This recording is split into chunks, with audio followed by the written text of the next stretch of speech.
Welcome to part two of the PEB phase. And today we're going to talk a little bit more about the process around receiving the results of your findings and what happens after that. So, in the previous video, identified those high level steps. We gave you some tips and things that you should consider when going through those steps, and then basically talking about what you should expect while going through that part of the process. In short, we've reviewed a lot about the board. We've talked about the composition of the board. We've talked about what the board uses as criteria for determining fitness or unfitness, and how they are going to take their results and give it to you. So as a quick recap, the Peblo, in terms of the steps, the Peblo received that information from the MEB proceedings, all the approved documentation, forwarded over to the PEB. The PEB convened, they made their decisions, and then from there, they sent you the results of their decisions, and you have to decide. So we're going to talk about a little bit more of the part of that process where you receive the information from the Peblo and dig a little bit further into the ratings, what happens, how they're going to get the ratings, things of that nature.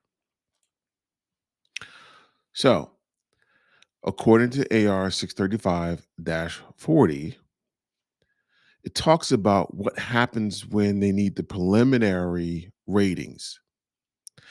If the initial decision of the informal board, if that decision of the PEB is that the soldier is unfit, the PEB president will request preliminary VA ratings for each condition the PEB found to be unfitting. So you're going to get a whole list of conditions back. They're going to get a whole list of conditions back, and they're going to say, all right, this one he was referred for, he or she was referred for. Let's take a look at this other one that wasn't referred for, and let's evaluate to see if any of these other conditions should be referred. Once the PEP receives the VA disability rating percentages, it will apply them to the conditions determined compensable by the PEB recommended disposition and generate the DA Form 199. This is what the DA Form 199 looks like. It's an old school one. There's obviously an updated one. I could not find an updated one online, but this kind of gives you what that form looks like. Key things is to make sure that you see the conditions, and then also look at the ratings, and then look at whether what their criteria was. Was this a result of misconduct? Yes or no, right? So just make sure you review this document very well.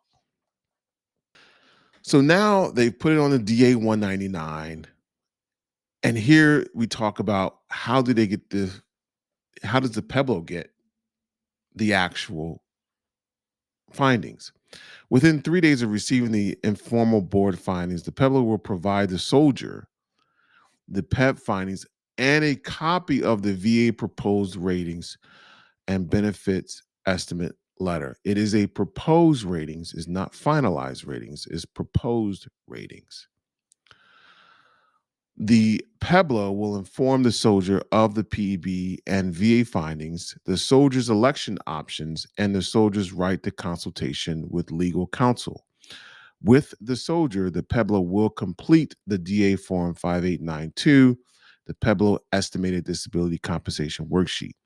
That worksheet is the money shot, right? That is the, hey, how much are you going to be awarded? How much are you going to get, whether you are retiring or severance? Is where the calculations come in.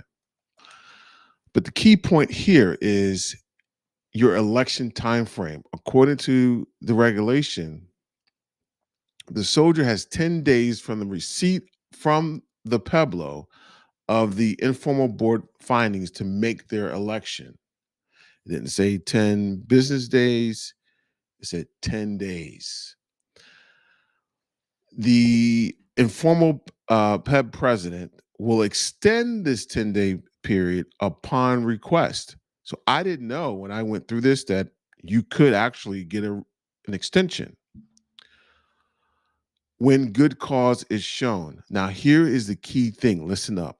In the absence of an approved extension, if the soldier's election is not received by the PEB by the 10th day, or the soldier concurs with the PEB findings and waives the right to demand or request a formal hearing, the soldier is deemed to have permanently waived their right to demand or request a formal board hearing unless good cause is established for the soldier missing the election deadline.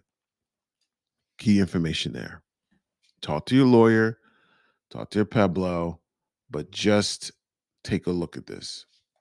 So, what are your election options? Well, you can accept the PB, the informal PB decisions, or you can not agree or non concur with the PB decision and demand or request a formal hearing with or without a statement of appeal.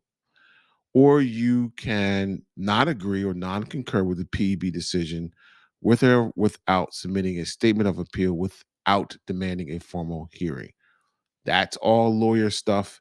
Talk to your lawyer, but those are the three options. I agree, I don't agree, and I want a hearing, or I don't agree and I'm not demanding a formal hearing.